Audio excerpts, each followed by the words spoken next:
A safra de soja 2021 já começou no Brasil e um dos questionamentos que fica por parte do produtor é como é que deve ser o comportamento da ferrugem asiática nesse ano. A gente deve ter um ano de bastante pressão da doença, deve ser um ano um pouco mais controlado. Para ajudar a gente a entender esse cenário, entender como que se desenvolve o movimento da ferrugem até aqui no Brasil, a gente recebe aqui a Cláudia Vieira Godoy, ela que é pesquisadora da Embrapa Soja, já está aqui conosco por vídeo, então seja muito bem-vindo, Cláudia, é um prazer tê-la aqui no Notícias Agrícolas. É um prazer estar aqui de volta, Guilherme. Cláudia, vamos começar traçando esse cenário de momento para a ferrugem aqui no país. Como é que foi a característica do inverno que a gente teve e como é que isso pode influenciar ou não no desenvolvimento da ferrugem nessa safra? Então, a gente tem o vazio sanitário no inverno, né? E muitas vezes as condições climáticas, elas auxiliam a ter um vazio natural, né? A gente viu que esse inverno foi mais seco, né? E quando a gente vê a região sul, a gente também não teve muitos períodos de geada, né, para eliminar a voluntária. Então, embora a gente não tenha esses períodos mais frios que ajudariam para o sul, a gente tem um período mais seco. Nos monitoramentos que foram feitos, né, foi encontrada a soja voluntária, né, porque ela sempre sobrevive no meio das outras culturas, no meio do milho, no meio do algodão, mas não muita esporo de ferrugem, né. Então, é sempre importante lembrar, né, que o vazio ele não é perfeito, né. A gente tem, além da soja, a gente tem vários outros hospedeiros. Na ferrugem, a Phacopsera tem 90 espécies de leguminosas onde ela pode se hospedar e ela vai sobreviver de um ano para outro, né? Mas o que a gente tenta através do vazio, vendo no clima, né, é se a gente tem uma redução de inóculo para iniciar a próxima safra, que é o que a gente tem visto nos últimos anos acontecer com bastante sucesso. E aí, Cláudia, fazendo uma comparação, né, com as últimas safras, na safra 18-19, a gente teve um aparecimento da ferrugem bastante cedo na safra, na última safra, a 19-20, já foi um pouco mais tarde. Como é que deve ser o cenário nesse ano? Esses aparecimentos mais cedo, mais tarde, eles estão muito ligados com a largada do plantio também, né? Então, ano passado, a gente teve um atraso nas semeaduras e 2018-19 não. Então, o que acontece, né? A ferrugem, a tendência nessas primeiras semeaduras é que ela apareça sempre a partir do fechamento, porque você tem uma baixa quantidade de esporos no ar, o esporo do fungo ele é sensível à ultravioleta, né? Então, normalmente, ele só vai infectar depois que você tiver o fechamento. Então, quando você antecipa a safra por causa das chuvas, ela aparece mais cedo. Agora, a hora que você tem um atraso das semeaduras, como aconteceu ano passado, e esse ano também está se configurando para atrasar um pouco para o início de outubro, ela aparece um pouco mais tarde, né? Mas é sempre final de novembro, início de dezembro que a gente observa assim os primeiros relatos no site, né? Então não muda muito. O que muda muito assim é a largada da safra para saber onde tem a primeira soja fechando, que é onde ela tende a aparecer. E aí, Cláudia, como é que foram os números finais da safra passada em termos de ferrugem aqui no Brasil? E existe alguma perspectiva, alguma projeção para essa safra? Assim, o site do consórcio, hoje a gente foca muito assim, nas primeiras ocorrências, né, e não mapear as epidemias, né, mas a gente vê pelos ensaios em rede, a gente perdeu muito ensaio ano passado, porque a incidência da ferrugem foi fraca ano passado, né, então ela começou tarde, a safra largou mais tarde também, mas mesmo nas semeaduras mais tardias que a gente faz para os ensaios, em novembro, dezembro, ela não teve uma incidência muito alta, né, então ano passado ela foi bem tranquilo para a ferrugem. A gente viu que a gente nunca perde ensaio de ferrugem, a gente perde muito pouco, mas ano passado a gente perdeu bastante. E mesmo nas semeaduras tardias, que é onde você tem uma maior tendência de ter ferrugem, a evolução foi muito lenta, né? Então, ano passado ele foi bem tranquilo para ferrugem. Esse ano a gente tem uma previsão de uma laninha fraca, né, para neutralidade, né, o que pode ter chuvas menos distribuídas no sul, né? E a gente tem que lembrar assim, a ferrugem ela infecta com orvalho e umidade, mas as condições que favorecem o desenvolvimento são chuvas bem distribuídas. Então, se a gente olhar a questão climática para a região centro-norte, a gente não tem nenhuma restrição em termos das previsões, né? Para o sul pode ser que ela seja mais fraca, né? Então, você tem essas duas diferenças em função das previsões climáticas que vêm para a safra, mas não é uma doença para se descuidar, né? Então, o produtor ele tem que continuar fazendo monitoramento, né? Observar as primeiras ocorrências e sempre verificar essa parte de previsão climática, porque o que favorece ferrugem, a evolução epidêmica dela são chuvas bem distribuídas, né? Então, essa questão da chuva é muito importante para a ferrugem.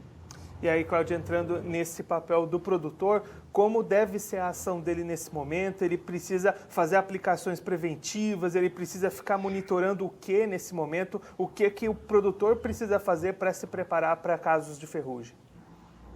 Ela é uma doença difícil de você identificar no início, né? Então, o que a gente sempre recomenda é que o produtor ele deixe os canteiros de germinação dele, que vão ser as áreas mais velhas dentro da fazenda, e faça o monitoramento sempre nas áreas mais velhas, porque a tendência é sempre a ferrugem aparecer mais cedo, onde você tem soja fechada.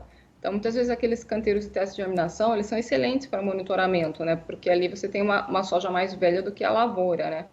Então, a gente recomenda assim, o controle sempre a partir do monitoramento, né? Então, observar não só a sua lavoura, mas também a região. A gente tenta colocar as primeiras ocorrências no site do consórcio para dar aquele alerta.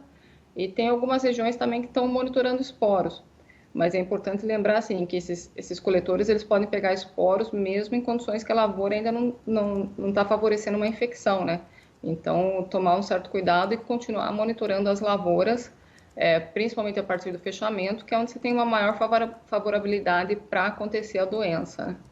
E não descuidar do controle, né? Então, as primeiras sojas semeadas, a pressão é muito baixa, né? A gente tem visto nos últimos anos ela incidindo sempre próximo já a enchimentos de grãos, né? Então, ela se comportando mais como uma doença de final de ciclo. Mas à medida que você vai avançando na janela de semeadura, plantando mais tarde, você recebe inóculo das primeiras áreas, né? Então, essas áreas mais tardias é onde a gente tem uma pressão de ferrugem mais alta, né? E aí, Cláudia, a gente comentou, né, o site do consórcio, esse monitoramento, como é que o produtor faz para acessar todas essas informações, para ele conseguir monitorar esse avanço da ferrugem na região? Então, no site do consórcio, a gente tem ele ele pode acessar pelo computador, né, o www.consorcioantiferrugem.net, ou ele pode baixar os aplicativos, né, tanto no Google Play como na Apple Store. E à medida que forem aparecendo os primeiros relatos, a gente solta um alerta para as regiões, né? Sempre solta os primeiros relatos para não ficar incomodando muito também. E daí ele já sabe, mas é importante lembrar assim, a gente não tem uma cobertura em 100% das regiões. Então, muitas vezes pode estar aparecendo ferrugem na lavoura dele, ele fala, o site não está informando. É porque a gente não tem ninguém informando naquela região, né? Então, ele não pode dispensar o monitoramento e também só confiar nessa ferramenta. Mas acaba que é uma ferramenta bastante útil, porque ele recebe ali no celular o alerta das primeiras ocorrências na safra, né? E a partir dali ele pode também fazer um controle preventivo mais racional, né? Porque ele está já observando, já aparecendo lavoura próximo da região dele. E alguns estados hoje no Brasil, né? A Emater no Paraná, ela tem uma rede de coletores, né, de esporos, onde eles disponibilizam também as informações desses coletores, mostrando aí quando está chegando mais esporos da ferrugem, né?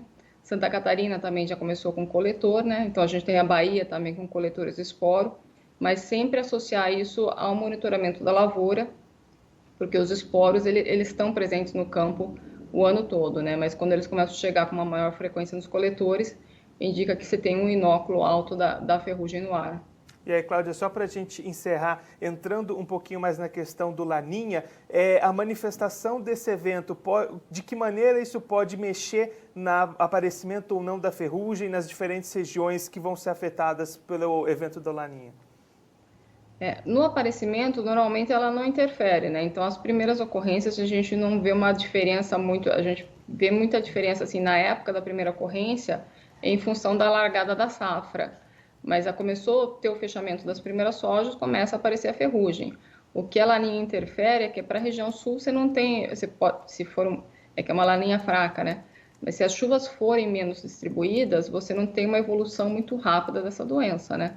Então aí o controle ele acaba ficando bem tranquilo, né? O produtor ele vai ver que a ferrugem não está evoluindo, embora ela apareça, ela demora bastante para evoluir.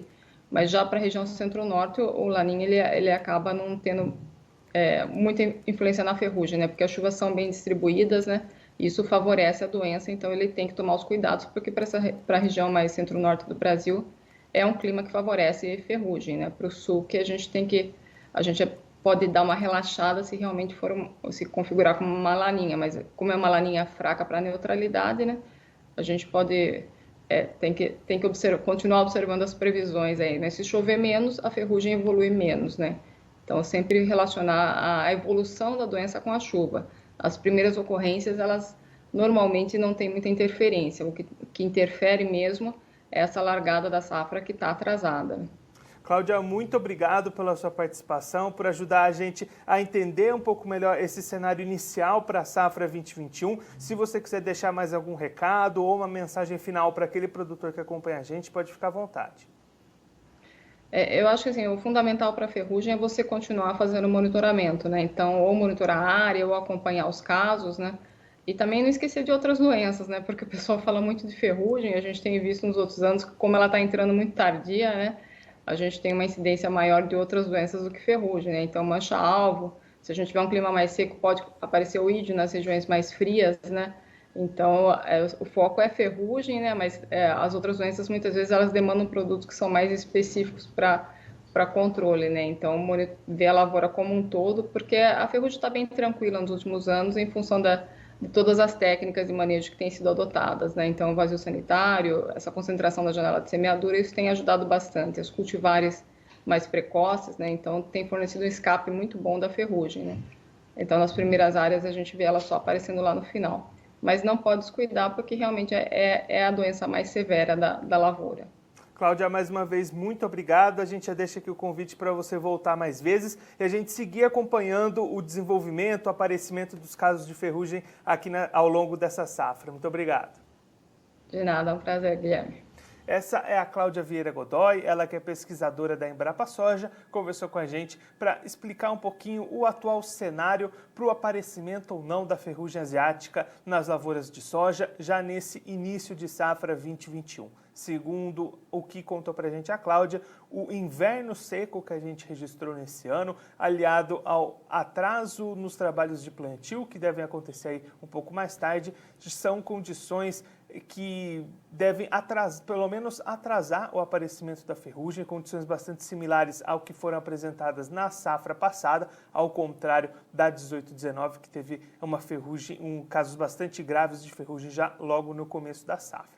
Cláudio também destacando a possibilidade de um laninha que diminuiria o espalhamento das doenças na região centro-sul, que teriam chuvas mais esparsas, e, pelo contrário, pode amplificar a ação da doença na região centro-norte, que vai ter chuvas mais distribuídas. Então, de qualquer forma, a recomendação para o produtor brasileiro, seja de qual região ele estiver, é monitorar as suas lavouras para o aparecimento dos primeiros sintomas, ficar atento aos sistemas de alertas.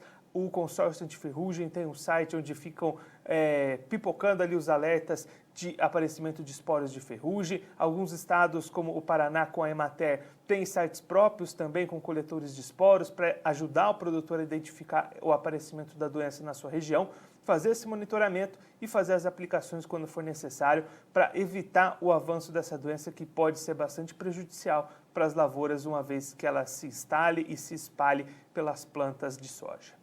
Bom, eu fico por aqui, mas a nossa programação continua, então fique ligado no Notícias Agrícolas.